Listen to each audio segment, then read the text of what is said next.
Monsieur le ministre, le PDCI via Gikawe annonce un meeting le 10 octobre au stade Fouet-Boigny et annonce qu'au-delà du meeting, ils resteront dans le stade. Quelle est la réaction du RHDP là-dessus? D'abord, quand nous avions eu l'information comme quoi les militants de l'opposition voudraient venir au stade pour manifester, nous n'avons trouvé aucun inconvénient. Nous sommes dans un pays de démocratie. Nous-mêmes, nous y étions, il n'y a pas longtemps, pour l'investiture de notre candidat. Alors donc, si d'autres partis veulent venir au stade ou Fouet-Boigny pour la même chose, il n'y a pas de problème. Maintenant, ce sont les déclarations du chef d'orchestre qui peuvent prêter à confusion. Il nous fait savoir que leurs militants viendraient et qu'ils ne sortiraient pas du stade. Mais qu'est-ce que cela veut dire? Est-ce une insurrection? Mais qu'ils nous le disent. Parce que vous ne pouvez pas faire venir les enfants des autres et leur demander de rester tout le temps dans un stade.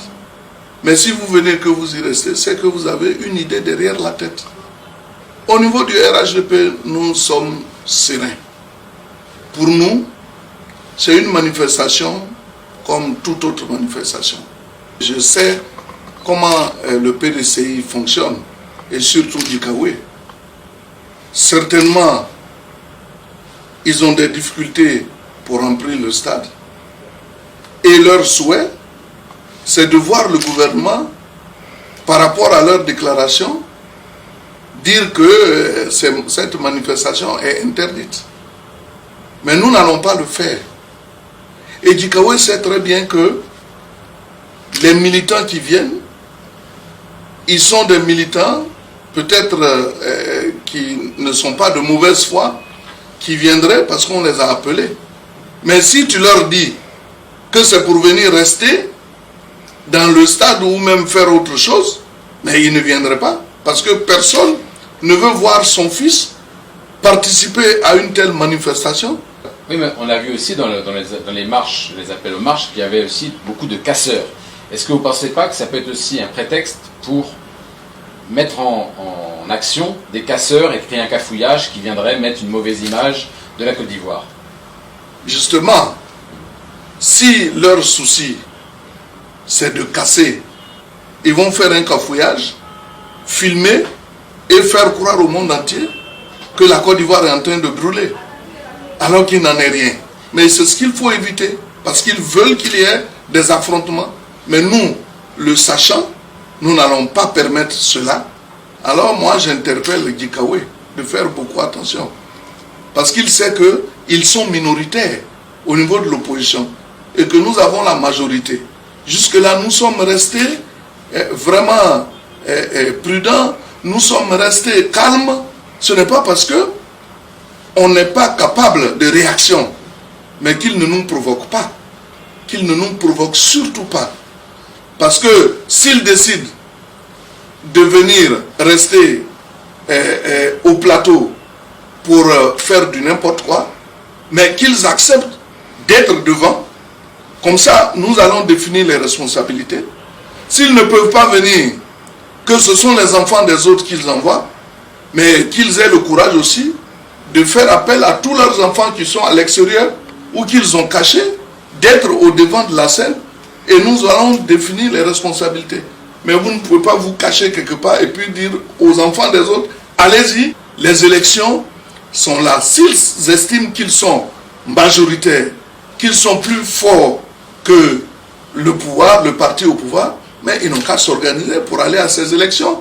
Non, je crois qu'il est temps que les uns et les autres abandonnent leur querelle et qu'on s'engage résolument dans ces élections. Le meilleur va gagner. Monsieur le ministre, ils ont appelé à marcher. Les gens n'ont pas marché. Ils ont appelé à désobéissance civile.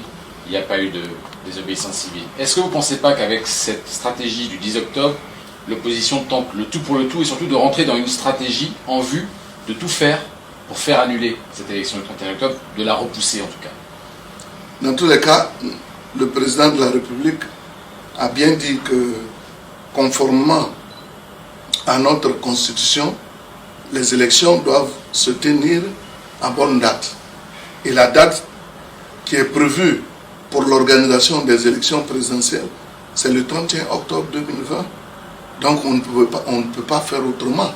Personne ne peut amener le gouvernement ou même la commission électorale indépendante à proposer au gouvernement de repousser ces élections. Je crois qu'ils sont en train de perdre du temps, mais ils se trompent. Ils se trompent de personnes et également d'époque.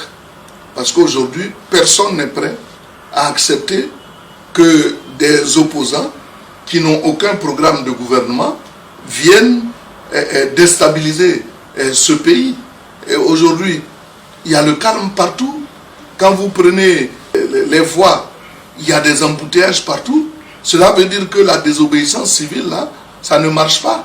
Mais la désobéissance civile, ce n'est pas des gens que vous amenez ou que vous mettez dans un stade pour dire, crier votre ras-le-bol.